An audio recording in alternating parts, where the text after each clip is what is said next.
Now, even after resuming from the COVID-19 break and back to normal activities, which include co-curricular activities at the technical, vocational and education training schools, that is TVETs, the institutions are not yet out of the woods as the government reduced capitation.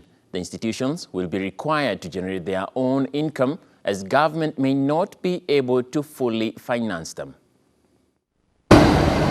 The National Kenya Association of Technical Institutes chairperson, Mr. David Mwangi, has noted with the increased number of TVETs and enrollment, the institutions will be required to generate their own income as the government may not afford to fully finance them. And what is coming out is that our TVET sector has actually increased in terms of population and in terms of institutions. Currently, we have 220 institutions, and we also have over 300,000 students in those institutions. However, speaking after the conclusion of the Mount Kenya East and West drama film competitions that were jointly held at the St. Mark's Teachers Training College in Kigari, Embu County, principals from upcoming institutions decried a myriad of challenges to hold the festivals. We have committed ourselves to ensuring the students participate in activities, but we have a big challenge with the transport. You know, the college doesn't have a bus, so we have to hire buses when we are traveling.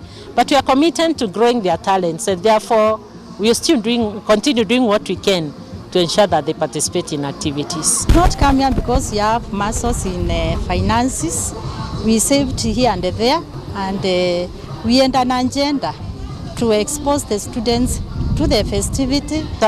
We have committed ourselves to ensuring the students participate in activities, but we have a big challenge with the transport. You know, the college doesn't have a bus, so we have to hire buses when we are traveling. But we are committed to growing their talents, and therefore we are still continue doing what we can to ensure that they participate in activities. Principals of technical training institutions were recently promoted as the government embarked on a strategy to make mid-level education attractive, apart from the ministry's observation that the number of students seeking courses in technical colleges was rising, hence the need to expand facilities. Actually, where we are heading is that we want institutions to generate their own revenue. So as number increases, as the institution increases, it might also be difficult for the government to be able to provide capitation.